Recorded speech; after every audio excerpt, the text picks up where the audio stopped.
السلام علیکم ورحمۃ اللہ وبرکاتہ۔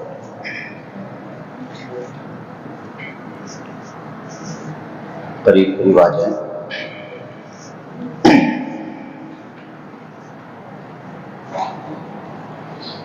بسم اللہ الرحمن الرحیم، نحمدہ ونصلی علی رسولہ الکریم، اما بعد، اعوذ باللہ من الشیطان الرجیم، بسم اللہ الرحمن الرحیم۔ والبدن جعلناها لكم من شعائر الله، صدق الله العظيم۔ وقال النبي صلى الله عليه وسلم: لا يؤمن أحدكم حتى يكون هواه تبعا لما جئت به، أو كما قال عليه السلام۔ اللهم صل على سيدنا محمد وعلى آل سيدنا محمد وبارك وسلم۔ اللہ کا احسان اور کرم ہے کہ اللہ نے ہمیں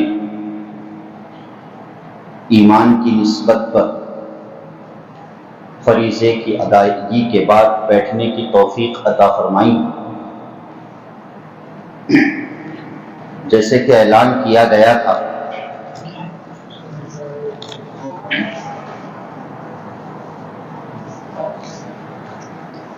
بعد نماز جمعہ،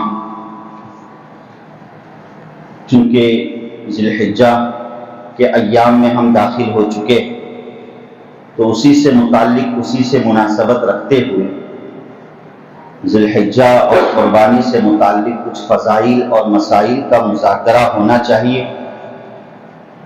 الحمدللہ انجمن دردمندان تعلیم و ترقی جو ٹرسٹ ہے، جو اکثر و بیشتر رفاعی کاموں میں پیش رہتی ہے، تو اس کا مقصد خاص بھی یہ ہے کہ دینی اعتبار سے بھی اور اسی طریقے سے ایمانی اعتبار سے بھی کچھ فکرے ہو، موقع محل کے اعتبار سے اس مناسبت سے مجلس قائم، اسی سلسلے کی یہ ایک کڑی ہے، اور مختلف جگہوں پر شہر و اطراف میں انشاءاللہ یہ سلسلہ جاری رہے گا۔ اللہ تعالیٰ ان خدمات کو بے انتہا قبول فرمائے۔ دوستو بزرگوں، الحمدللہ ذی الحجہ کا چاند گزشتہ نظر آ چکا ہے، اور ہم ذی الحجہ کے مہینے میں داخل ہو چکے ہیں۔ یہ وہ مہینہ ہے کہ خود اس مہینے کے نام سے ہی اس کا مقصد واضح ہے، ذی الحجہ یعنی حج کا مہینہ۔ اس مہینے میں ایک ایسی عظیم عبادت کو انجام دیا جاتا ہے جس عبادت کو ادا کرنے کے لیے اللہ کی توفیق لازمی ہے۔ اللہ کی توفیق کے بغیر وہ عبادت انجام دی ہی نہیں جا سکتی۔ تو بہرحال یہ جو ذی الحجہ کا مہینہ ہے، یہ مختلف حیثیتوں سے فضیلت کا حامل ہے۔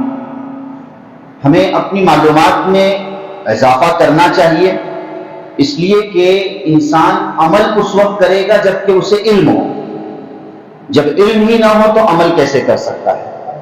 تو عمل کے لیے علم کا ہونا کیا ہے؟ ضروری ہے۔ ذی الحجہ کا یہ مہینہ خود قرآن کریم سے اس کی اہمیت واضح ہے کہ اللہ تعالیٰ نے قرآن کریم کی ابتدائی چند ایک آیت اللہ نے اس سلسلے میں نازل فرمائی ہے۔ جیسے 30ویں پارے میں اللہ تعالیٰ نے قسم کھاتے ہوئے کہا والفجر ولیال عشر، ہے نا؟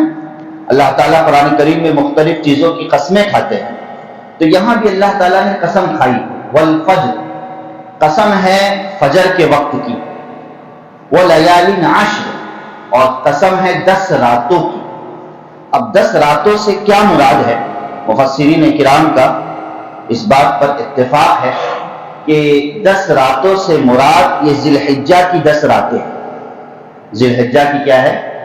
10 راتیں، جو اتنی مبارک ہے، برکت والی ہے کہ اللہ تعالیٰ نے قرآن کریم میں اس کی قسم کھائی ہے، اور جس چیز کی اللہ قسم کھاتے ہیں وہ یقیناً اہمیت کی حامل ہوتی ہے۔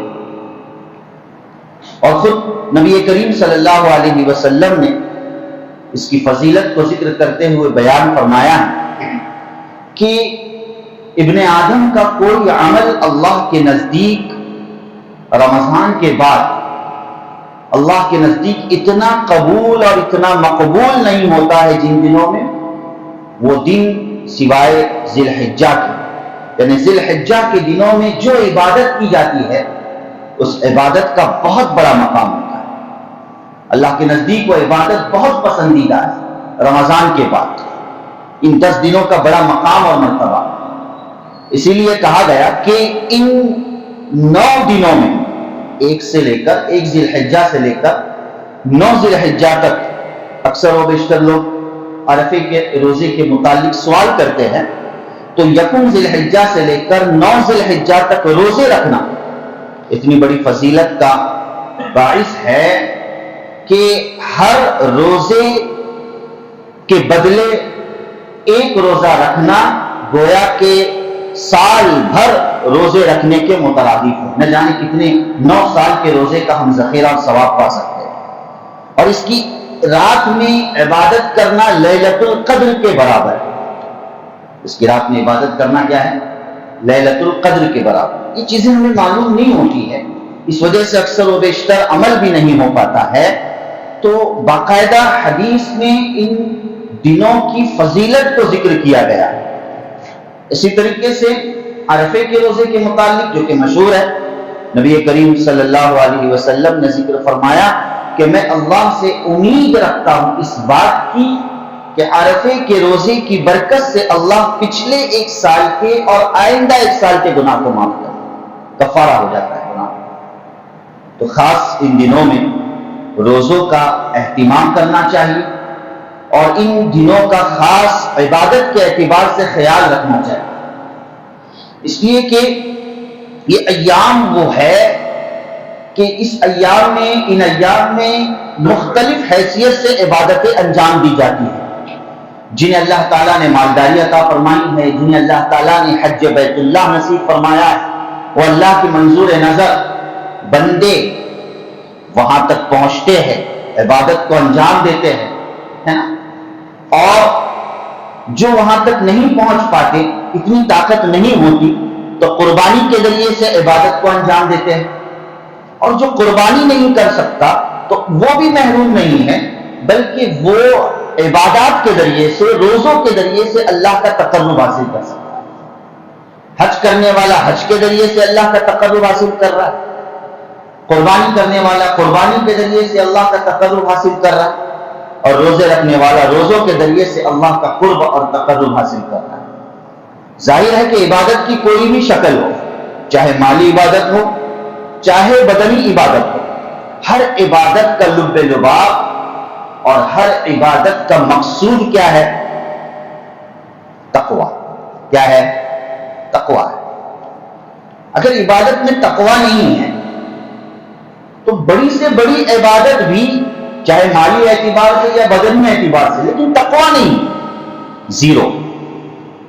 اور عبادت بہت چھوٹی ہے، بہت ہلکی ہے، لیکن تقوی کے اعتبار سے لبریز ہے، تو یقیناً اس عبادت کا مقام اونچا ہے۔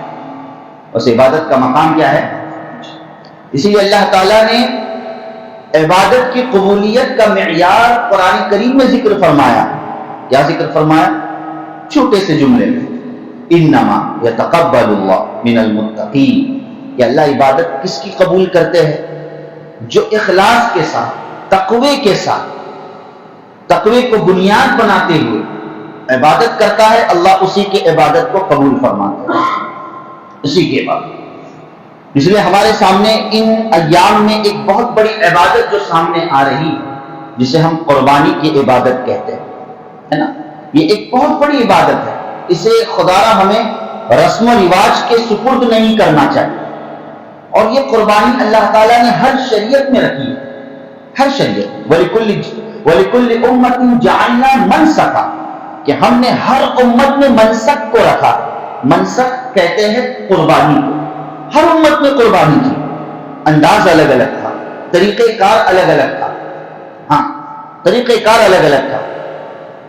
اور پھر اللہ کا شکر اور احسان ہے کہ اللہ پاک نے اس امت کو ایک عجیب و غریب قربانی کے فلسفے سے نوازا ہے، قربانی کی عبادت سے نوازا ہے۔ اس لیے صحابہ نے پوچھا اللہ کے رسول صلی اللہ علیہ وسلم سے کہ ما ہی الاضاحی یا رسول اللہ صلی اللہ علیہ وسلم، یہ قربانی کیا ہے، اس کی حقیقت کیا ہے؟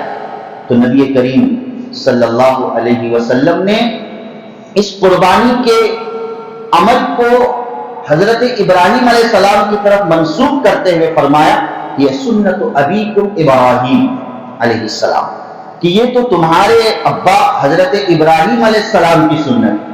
سبحان اللہ، کہ اس سنت کو منسوب کیا جا رہا ہے حضرت ابراہیم علیہ السلام کی طرف۔ یقیناً ایک تاریخ زندہ ہوتی ہے، اب وہ موقع نہیں کہ اس تاریخ کی طرف جائے ہم، اور ہم سب جانتے ہیں کہ کیا واقعہ ہے قربانی کا، کہ کس طریقے سے اس گھرانے میں قربانی دی ہے۔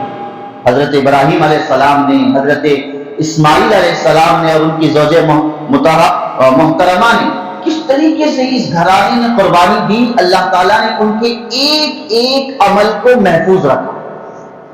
بھائی حج میں حاجی جو حج کرتا ہے، جو اعمال کرتا ہے، ان اعمال کی اکثر جھلک حضرت ابراہیم علیہ السلام کے گھرانے کی طرف منسوب ہے، چاہے وہ صفا و مروہ کی سعی ہو، ہے کہ نہیں، زمزم کا معاملہ ہو، صفا مروہ کی سعی ہو، یا یہ کہ رمی کرنا ہو، پتھر مارنا، یہ بھی حضرت ابراہیم علیہ السلام کے گھرانے سے وابستہ۔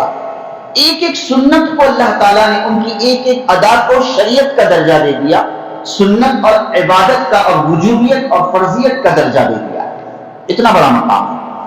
تو کہا یہ سنت ابیکم ابراہیم علیہ السلام، ابراہیم علیہ السلام کی سنت۔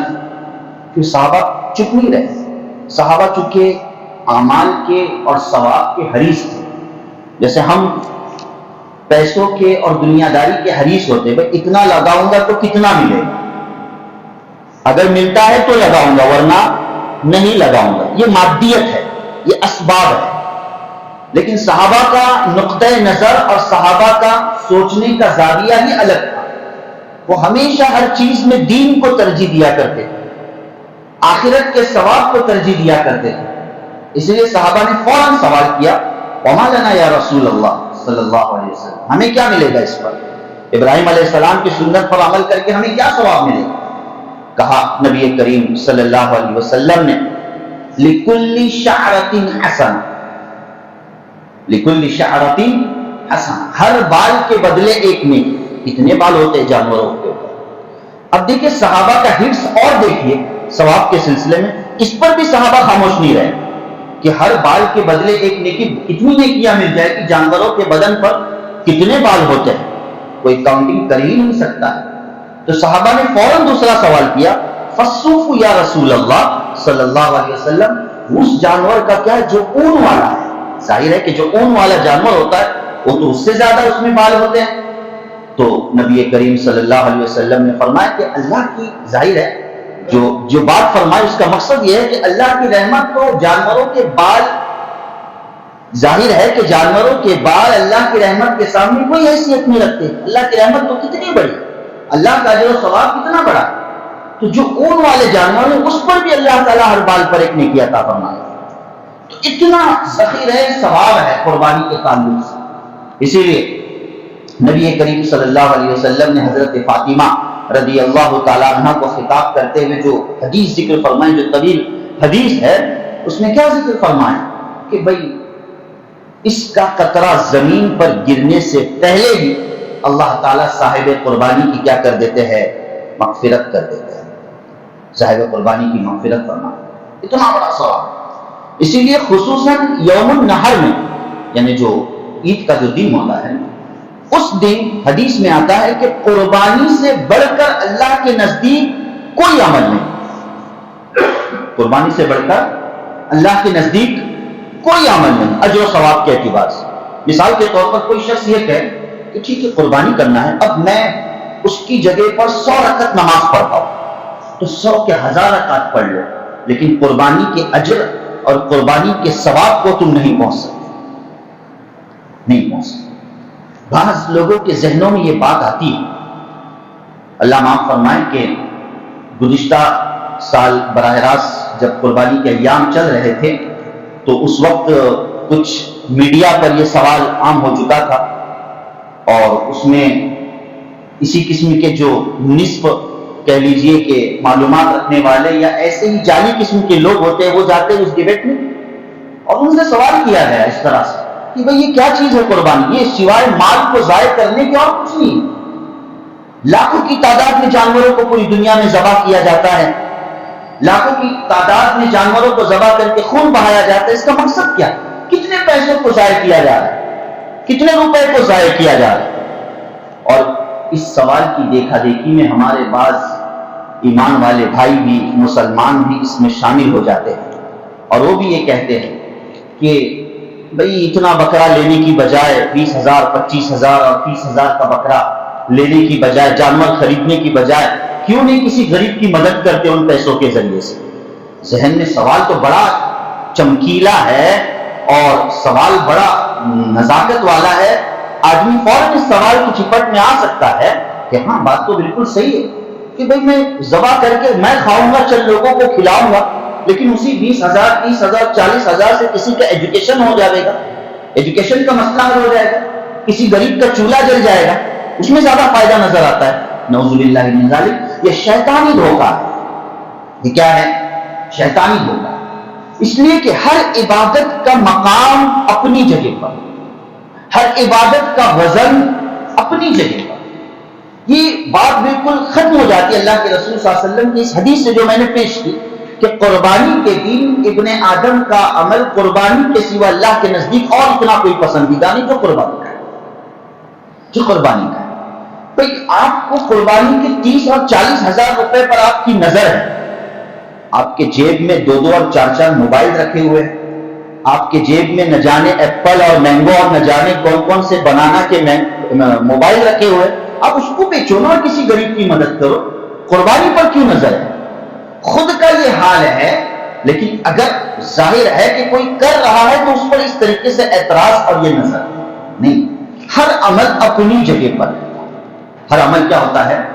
یہ تو سوال حج پر بھی آ سکتا ہے بھائی، اس سے پورا دین ختم ہو جائے گا، دین کے ارکان ختم ہو جائے گا۔ جن ارکان اسلام پر ایمان رکھنا ہمارے لیے لازم ہے، اس کے بغیر ہم ایمان والے نہیں، اس کے بغیر ہم مسلمان نہیں۔ آہستہ آہستہ قربانی سے بڑھ کر یہ سوال تو حج پر بھی آ سکتا ہے، بھائی آ سکتا ہے کہ نہیں؟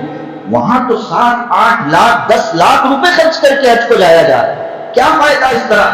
زیادہ سے زیادہ کیا ہے، کعبۃ اللہ کا طواف ہی کر لے گا، صفا مروہ کے درمیان صحیح ہی کر لے گا اور پتھر مار کے واپس آ جائے گا، کیا ملا اس کو؟ کسی 8 اور 10 لاکھ کے ذریعے سے کسی غربت کو ہم دور کر سکتے ہیں، کسی کے افلاس اور مفلسی کو دور کر سکتے ہیں۔ اب کیا ہے؟ یہ شکوہ اور یہ شکوک جب دل میں پیدا ہو گیا، ایمان باقی رہ سکتا ہے؟ ایمان باقی رہ سکتا ہے؟ نہیں رہ سکتا۔ تو یہ شیطانی دھوکہ ہے۔ یہ کیا ہے بھائی؟ شیطانی دھوکہ ہے کہ شیطان اس طریقے سے راستے سے آتا ہے کہ میں قربانی پر سوال، پھر قربانی سے ہٹ کر آگے بڑھ کر ظاہر ہے کہ حج پر بھی اعتراض، اور اس سے پوری دین کی بنیاد اور تعمیر کیا ہو جائے گی؟ ٹھپ پڑ جائے گی، مسمار ہو جائے گی۔ اس لیے ہر عبادت کو اپنا مقام دینا چاہیے، ہر عبادت کو اپنا مقام دینا چاہیے۔ یہ قربانی ایک مستقل اللہ کی طرف سے ایک عبادت ہے، عبادت ہے۔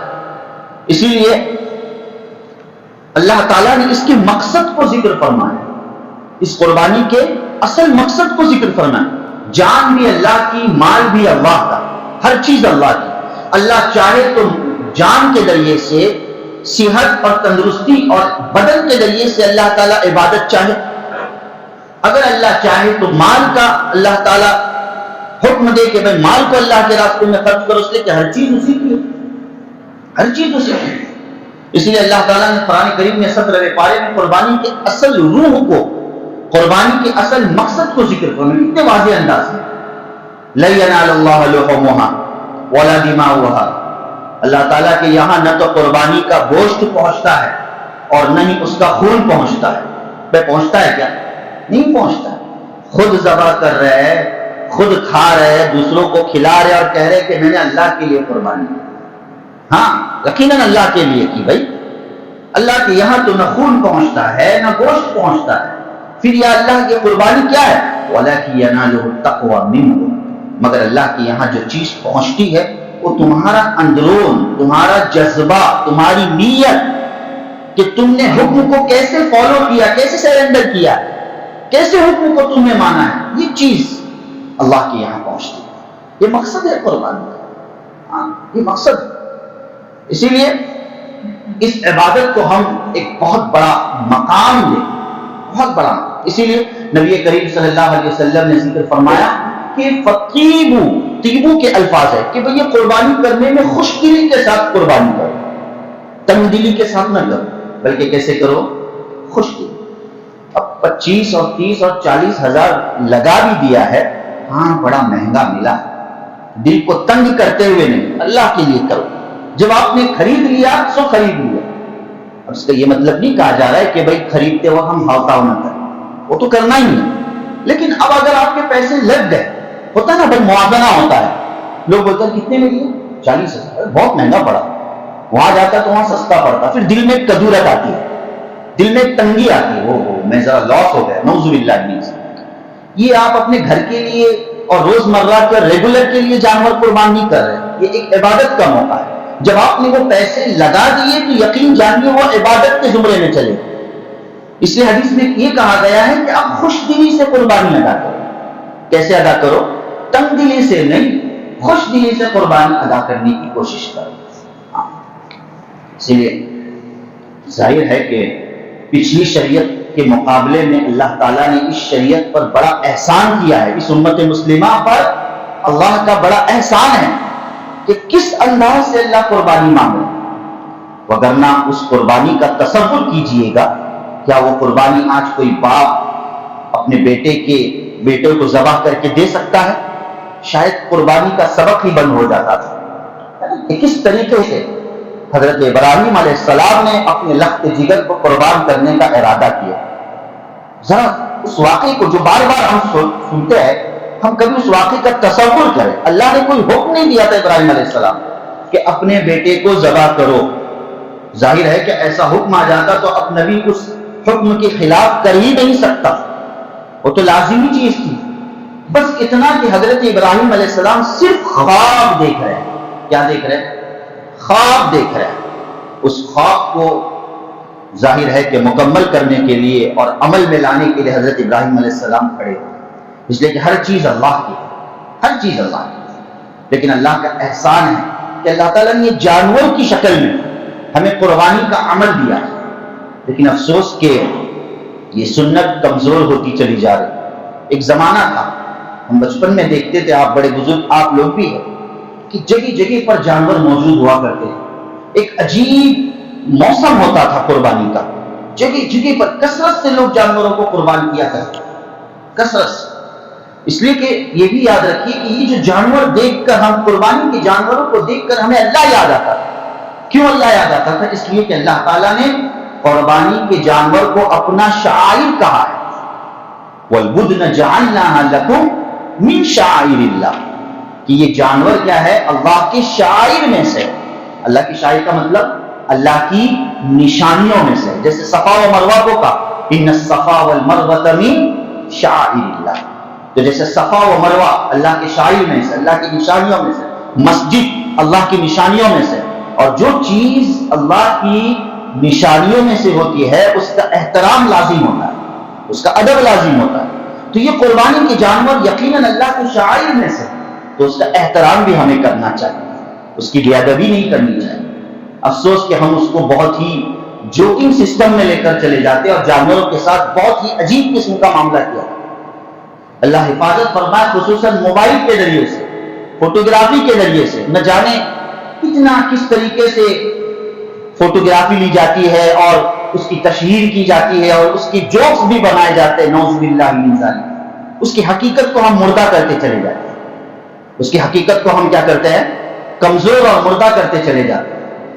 اور خصوصاً یہ حالات جو ہمارے سامنے ہیں، ان حالات کا تقاضا یہ ہے کہ ایمان والے ظاہر ہے کہ جلدائی نہیں کرنے، صبر کرنے والا ہوتا ہے، عقل مندی سے کام کرنے والا۔ ہم کوئی ایسا کام نہ کر پائے کہ ہمارے لیے ہی کوئی مشکل اور ہمارے لیے کوئی ظاہر ہے کہ دشواری ہم پر عائد ہو جائے۔ لہٰذا ہمیں کثرت سے احترام کے ساتھ، ادب کے ساتھ قربانی کرنی چاہیے۔ اس طریقے سے فضول چیزوں میں پڑھ کر جانوروں کے احترام کو ہمیں ضائع نہیں کرنا ہے، جانوروں کے احترام کو ہمیں ضائع نہیں کرنا ہے۔ اور حالات ہمارے سامنے ایسے بتلاتے، اگر ہم نے اس میں کمزوری دکھلائی، آج تو باطل کی نگاہیں ہم پر جڑی ہوئی کہ کس طریقے سے ہر چیز کا خاتمہ کیا جائے، اس چیز پر بھی نظر ہے، لیکن افسوس کہ مسلمان پہلے ہی سے اس عبادت میں کمزور سے کمزور تر ہوتے چلے جا رہے ہیں۔ جبکہ نبی کریم صلی اللہ علیہ وسلم نے جو حدیث ذکر فرمائی، جو بڑی ڈرنے والی حدیث ہے قربانی سے متعلق، کیا فرمایا کہ جو شخص قربانی کی طاقت رکھتا ہو، قربانی کی وسعت رکھتا ہو، لیکن اس کے باوجود قربانی نہ کرے، قربانی کی وسعت اور طاقت رکھتا ہو لیکن اس کے باوجود قربانی نہ کرے، نبی کریم صلی اللہ علیہ وسلم نے ناراضگی کا اظہار کرتے ہوئے فرمایا کہ وہ ہماری عیدگاہ میں نہ آئے، یعنی اسے حق نہیں ہے کہ مسلمانوں کے ساتھ کھڑا ہو کر دو گانا ادا کرے، نماز ادا کرے، اسے حق نہیں ہو گھر میں بیٹھے۔ ناراضگی کا اظہار ہے، کتنی بڑی فضیحت اور ذلتی کی بات ہے۔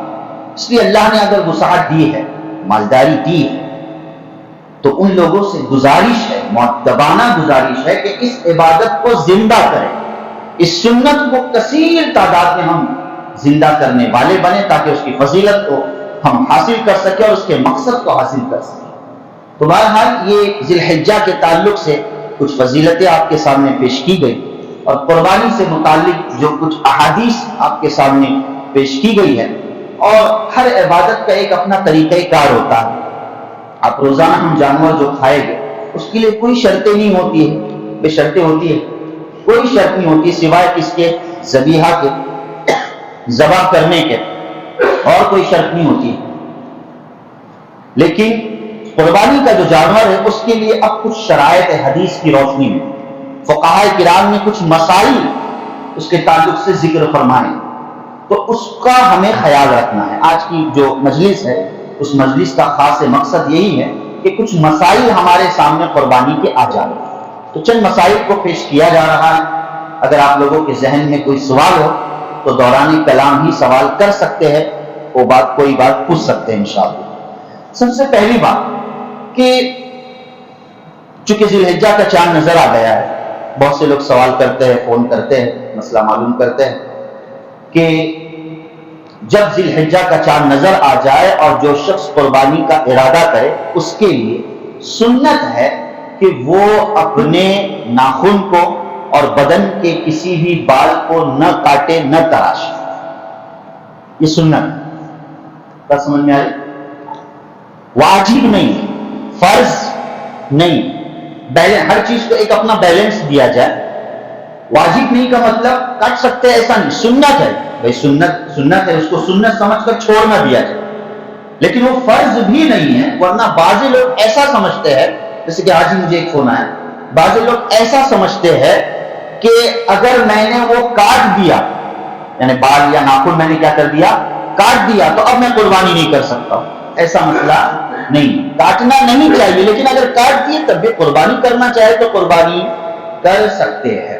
کوئی شخص ہو سکتا ہے کہ پہلی تاریخ سے یعنی یکم ذی الحجہ سے پہلے ارادہ نہ کیا ہو قربانی کا، کسی کے ذہن میں بعد میں آ جاتا ہے، بعد میں اس کو توفیق مل جاتی ہے، مثال کے طور پر عید سے 4 دن پہلے، مثال کے طور پر، یا 2 دن پہلے، تو جب بھی ارادہ کرے اس موقع کے بعد سے پھر اب ان چیزوں سے بچے، یعنی ناخن نہ کاٹے، سر کے بال نہ کاٹے، یا بدن کے کسی بھی بال کو نہ کاٹے، شیونگ نہ کرے، اور پھر ظاہر ہے کہ ذی الحجہ قربانی ہو جائے گی تو اس کے بعد شیونگ کرنی چاہیے، ایسا تو ہم نہیں کہہ رہے، شیونگ کا ایک مستقل حکم ہے۔ داڑھی کے تعلق سے تو داڑھی تو نبی کی کیا ہے بھائی؟ سنت ہے، جو ہر حال میں ہونی چاہیے۔ تو بہرحال سب سے پہلی سنت یہ ہے کہ قربانی کا ارادہ رکھنے والا شخص اپنے ان چیزوں کو نہ کاٹے، اس سے احتیاط کرے، تاکہ ایک حاجی کی مشابہت ہو جائے، ایک حاجی کی کیا ہو جائے؟ مشابہت ہو جائے۔ اور مزید یہ کہ ان ساری چیزوں کے ساتھ ہم کل قیامت کے دن اللہ کے حضور حاضر ہو جائے، ہمارے قربانی کا جو ثواب ہے اور عمل کا جو اجر ملے گا، اللہ تعالیٰ ان چیزوں کو بھی ساتھ میں رکھے گا انشاءاللہ۔ ٹھیک ہے؟ اسی طریقے سے معاملہ ہے روزے سے متعلق بھی مسئلہ پہلے سن لیں، کیونکہ عرفے کا دن اس سے پہلے ہوتا ہے۔ بعض لوگ اکثر ہر سال یہ سوال پیش ہوتا ہے کہ بھئی عرفے کا روزہ کب رکھنا چاہیے؟ یہ بڑی مارا ماری ہوتی ہے۔ خواہ کیوں ہم آپس میں اس سلسلے میں الجھنے کی ہمیں ضرورت ہے؟ ہم جس ملک میں رہتے ہیں، ہم اس ملک کی تاریخ اور اس ملک کے حساب کے مکلف ہیں۔ سنت چاند کے اعتبار سے بھی اور سورج کے اعتبار سے، بھئی یہ دونوں چیزیں ظاہر ہے کہ اوقات کو بتلاتی ہے۔ سورج کے ذریعے سے تاریخ معلوم ہوتی ہے، چاند کے ذریعے سے بھی ظاہر ہے کہ تاریخ اور سورج کے ذریعے سے اوقات معلوم ہوتے ہیں۔ تو ہم اپنے ملک کے مکلف ہیں۔ اگر یہ کہے کہ بھئی ایک چاند اور ایک سورج سب کے لیے یہی وقت ہونا چاہیے، تو اب ہم اپنی نمازوں کا ٹائم ٹیبل بھی ایک ہی رکھنا چاہیے۔ پوری دنیا میں نمازیں ایک ہی وقت میں ہونی چاہیے، پوری دنیا میں تاریخ ایک ہی وقت میں ہونی چاہیے۔ عید کو دیکھتے ہیں ہم کہ عید ایک دن پہلے گلف میں ہوتی ہے، اس کے بعد یہاں ہوتی ہے۔ عید میں فرق ہوتا ہے، دن اور رات کے اعتبار سے فرق ہوتا ہے، ہر اعتبار سے فرق ہے۔ تو پھر جھگڑا عرفے کا کیوں؟ رمضان میں بھی یہی حال ہوتا ہے کہ رمضان میں پہلے ظاہر ہے کہ فورن میں روزہ رکھا جاتا ہے، جو مشاہدہ اس کو پیش کیا جاتا ہے، اس کے بعد دوسرے دن یہاں پر تاریخ مل جاتی ہے، اکثر وہ بیشتر، کبھی اس کے خلاف بھی ہو سکتا ہے بہرحال۔ تو پھر جھگڑا عرفے میں کیوں؟ جھگڑا عرفے میں شاید اس وجہ سے ہو سکتا ہے کہ نام عرفہ آیا ہے، اس کا نام کیا آیا ہے؟ عرفہ۔ اب سمجھ لیجئے مسئلہ۔ عرفے کی روزے کی مستقل جو فضیلت ہے کہ عرفے کے دن جو ابھی میں نے کہا کہ روزہ رکھنا، یہ کیا ہوتا ہے؟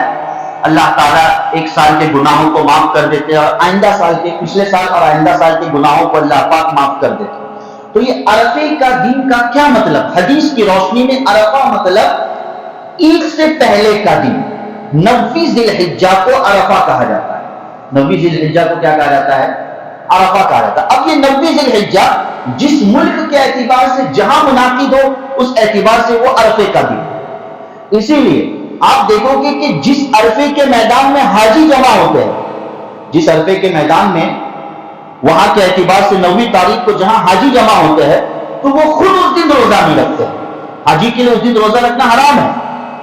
عرفے کے میدان میں حاجی کے لیے روزہ رکھنا حرام ہے۔ معلوم ہوا کہ روزے کا تعلق عرفے کے میدان اور عرفے کے دن سے نہیں ہے، حاجی سے نہیں ہے۔ روزے کا تعلق کس سے ہے؟ غیر حاجی سے، حاجیان کے علاوہ سے ہے۔ لہذا اس اعتبار سے جو جس ملک میں رہے گا، اس اعتبار سے اس کا مکلف ہے عرفہ، یعنی 9 ذی الحجہ۔ ہمارے ملک کے اعتبار سے جو تاریخ ہوگی، اس اعتبار سے ہمیں عرفے کے دن روزہ رکھنا ہے۔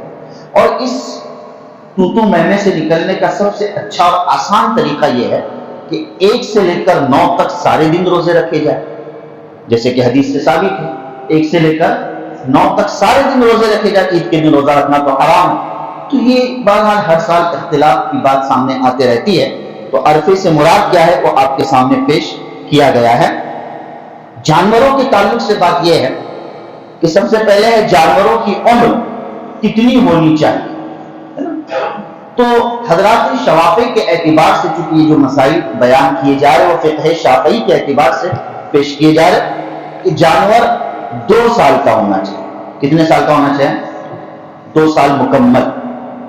اگر اس سے کم ہے تو ایسی صورت میں جانور نہیں چلے گا قربانی کے لیے، چونکہ یہ عبادت ہے اور عبادت کے کچھ ضابطے ہیں، کچھ شرائط ہے، حدیث کی روشنی میں اس کو فقہاء کرام نے پیش کیا ہے۔ اسی طریقے سے ایک سوال جانوروں کے حصے کے تعلق سے ہوتا ہے، جانوروں کے حصے کے تعلق سے یہ بھی بڑا اختلاف چلتا ہے لوگوں میں۔ کیا ہے مسئلہ؟ اگر چھوٹا جانور ہے، بکرا، بکری، مینڈا، مینڈی، دمبا، یہ جو چھوٹے جانور ہوتے ہیں تو ان کی طرف سے ایک کی طرف سے قربانی ہوتی ہے۔ ان چھوٹے جانوروں میں سے ایک کی طرف سے کیا ہوتی ہے؟ قربانی۔ اور اگر کوئی بڑا جانور ہے جیسے اونٹ ہے، بیل ہے، گائے ہے نا، یہ جو بڑے جانور ہیں، تو ان بڑے جانوروں پر کتنی کی طرف سے قربانی ہوتی ہے؟ 7 لوگوں کی طرف سے قربانی ہوتی ہے۔ بعض لوگ یہ کہتے ہیں کہ بھئی کوئی فرق نہیں ہے، بلکہ آپ ایک جانور چاہے وہ چھوٹا ہو چاہے وہ بڑا ہو، سب کی طرف سے قربانی کر سکتے ہیں، سب کی طرف سے قربانی ادا ہو جائے۔ باقاعدہ مسلم شریف کی حدیث ہے، اور حضرت جابر رضی اللہ تعالیٰ عنہ کی حدیث ہے، نبی کریم صلی اللہ علیہ وسلم کے تعلق سے حضرت جابر رضی اللہ تعالیٰ عنہ نے فرمایا کہ ہم سفر میں تھے قربانی کے ایام میں، حج کے موقع پر اللہ کے رسول صلی اللہ علیہ وسلم نے ہمیں ہر بڑے جانور میں 7 لوگوں کو شریک رہنے کا حکم دیا۔ مسلم شریف کی حدیث ہے، ہر بڑے جانور میں، یعنی بڑے جانور سے مراد اونٹ اور اسی طریقے سے گائے ہے، کہ ان جانوروں میں 7 لوگوں کو شریک ہونے کا کیا دیا ہے؟ حکم دیا ہے۔ بس ظاہر ہے کہ یہ 7 لوگوں کی شرکت یہ خود بتلاتی ہے کہ چھوٹے اور بڑے جانور میں فرق ہے۔ چھوٹے اور بڑے جانور میں کیا ہے؟ فرق ہے۔ ہاں یہ چیز ہے کہ بھئی گھر میں ایک شخص قربانی کر رہا ہے، ایک بکرا لے کر آ گیا، اکثر ایسا ہی ہوتا ہے، ایک بکرا لے کر آ گیا، ایک شخص اپنی طرف سے قربانی کر رہا ہے، ثواب میں اللہ کی رحمت بڑی ہے تو ثواب میں وہ سب کو شریک کر سکتا ہے۔ ثواب میں سب کو کیا کر سکتا ہے؟ اے اللہ، دل میں نیت کرے کہ یہ میرے تمام گھر والوں کے لیے قربانی کا ثواب اللہ اس کو پہنچا دے۔ ثواب کا پہنچنا الگ ہے اور قربانی کا ادا ہونا الگ ہے۔ کیا سمجھ آئی؟ ثواب کا پہنچنا کیا ہے؟ الگ ہے، اور قربانی کا ادا ہونا کیا ہے؟ الگ ہے۔ ادا تو صرف ایک ہی کی طرف سے ہوگی، اور ثواب میں جس نیت کی اس اعتبار سے سب کیا ہو جائے گے؟ شریک ہو جائے گے۔ اکثر لوگ یہ سوال کرتے ہیں، تو اس اعتبار سے چھوٹے جانور کی طرف سے ایک اور بڑے جانور کی طرف سے 7 لوگوں کا حصہ باقاعدہ بنتا ہے، اور اس طریقے سے الگ الگ نیتیں بھی کی جا سکتی ہے۔ بڑے جانور میں الگ الگ نیتیں بھی کی جا سکتی ہے، جیسے کہ اسی مسلم شریف کی حدیث ہے کہ بعض لوگوں نے جب 7 حصوں کو شریک کرنے کا حکم دیا تو بعضوں نے قربانی کی نیت کی، بعضوں نے حج کے اعتبار سے دم جو جانور پر دیا جاتا ہے جانوروں کا، تو دم جو دیا جاتا ہے تو دم کے اعتبار سے بعضوں نے شرکت کی۔ تو ہر مختلف نیتوں کے اعتبار سے بھی کیا کر سکتے ہیں؟ شرکت کر سکتے ہیں۔ اسی طریقے سے جانوروں کے تعلق سے عیوب کا جو مسئلہ آتا ہے، فالٹ، کچھ عیوب ہوتے ہیں جو ناکافی ہوتے ہیں، اس کا خیال رکھنا چاہیے۔ سب سے پہلے حدیث کی روشنی میں چند عیوب کو پیش کیا گیا کہ جانور ظاہر ہے کہ اندھا نہ ہو، چاہے دونوں آنکھ سے اندھا یا ایک آنکھ سے اندھا، اس طریقے سے یہ جانور قربانی میں چلے گا نہیں۔ باقاعدہ اسے آنکھوں سے کیا آتا ہو؟ نظر آتا ہو، ہمیں ایسا محسوس ہو، اور اس طریقے سے تجربات سے پتہ چل جائے کہ یہ جانور دیکھ نہیں سکتا، چاہے ایک آنکھ سے یا دونوں آنکھ سے، تو اب ایسی صورت میں وہ قربانی کے لیے نہیں چلے گا۔ اسی طریقے سے کوئی جانور اتنا لنگڑا ہے، لنگڑ کر چل رہا ہے کہ جس کا لنگڑا پن بالکل واضح ہے، ایک ہے کہ ہلکا لنگڑ رہا ہے کہ جس لنگڑنے کی وجہ سے وہ چل تو رہا ہے، اتنا کوئی فرق نہیں پڑ رہا ہے،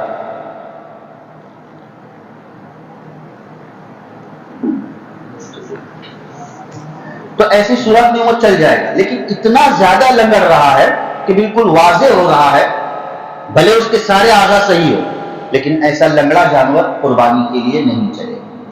اسی طریقے سے تیسرا، میں جو حدیث میں جو عیوب پیش کیے گئے اسی عیوب کو پہلے میں پیش کروں، پھر آگے فقہاء کرام نے اور بھی بہت ساری چیزوں کا تذکرہ فرمایا ہے۔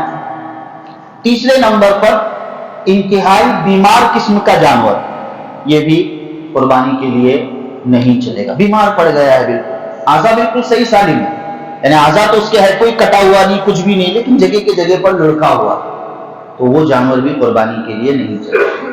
انتہائی لاغر اور دبلا، جس سے اس کی ہڈیاں باقاعدہ واضح نظر آ رہی ہیں، تو وہ بھی جانور قربانی کے لیے نہیں چلے گا۔ پیدائشی جس کا کان ہی نہ ہو، یا دم کٹا ہوا جانور، یا بالکل کان ہے جو بالکل کٹ چکا ہے اور کٹ کر اس کا گوشت الگ ہو چکا ہے، وہ جانور بھی قربانی کے لیے نہیں چلے گا۔ یہ واضح عیوب ہے جو فقہاء کرام نے اپنی کتابوں میں ذکر فرمائے۔ اس کے علاوہ کچھ ایسے عیوب ہیں جو بظاہر ہمیں عیب نظر آتے ہیں، لیکن عیب ہونے کے باوجود وہ قربانی میں چل جائے گے، اس کو پیش کیا جا رہا ہے۔ جیسے مثال کے طور پر سینگ کے تعلق سے لوگ سوال کرتے ہیں سب سے بہتر تو یہ ہے کہ سینگ والا جانور افضل ہے۔ سینگ والا جانور کیا ہے؟ افضل ہے بغیر سینگ والے جانور کے۔ ایک جانور ایسا ہے جس کو پیدائشی سینگ ہی نہیں ہے، مثال کے طور پر کوئی حرج نہیں، اس کے اوپر بھی قربانی ہو سکتی ہے، لیکن سینگ والا کیا ہے؟ افضل ہے۔ اچھا سینگ والا تو ہے لیکن اس کی آدھی سینگ کٹ ہے، ٹوٹ جاتی ہے مثال کے طور پر، تو آدھی سینگ اگر ٹوٹی ہوئی ہے تب بھی کوئی حرج نہیں، اس پر بھی قربانی ہو سکتی ہے۔ ہاں لیکن کسی جانور کی سینگ ایسی اکھڑ گئی ہے، بالکل جڑ سے اکھڑ گئی ہے، جس سے اس کے اندر کا پورا گودا نظر آ رہا ہے، تو وہ جانور قربانی کے لیے نہیں چلے گا۔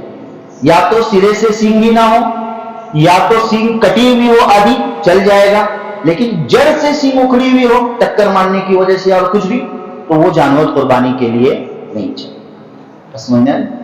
ہلکا سا کان میں سوراخ ہے جانور کے، جس سوراخ کی وجہ سے اس کا گوشت باقاعدہ ٹکڑا نکلا ہوا نہیں، ہلکا سا سوراخ ہے جو اتنا خاص نظر بھی نہیں آتا، کوئی حرج نہیں، قربانی کے لیے چل جائے گا۔ یا کٹ کیا ہوا کان ہے، میں نے کہا کٹا ہوا کان اور کٹ کیا ہوا فرق ہے، ایسا کٹ گیا کہ جس سے باقاعدہ گوشت الگ ہو گیا، قربانی کے لیے نہیں چلے، لیکن اگر خالی پھٹن ہے، گوشت نکلا نہیں، صرف پھٹن پڑی ہوئی ہے، کوئی حرج نہیں، ایسا جانور قربانی کے لیے چل جائے۔ یہ چند عیوب ہے جو فقہاء کرام نے اس اعتبار سے ذکر کیے ہیں، آپ حضرات اگر بیچ میں پوچھنا چاہتے ہیں تو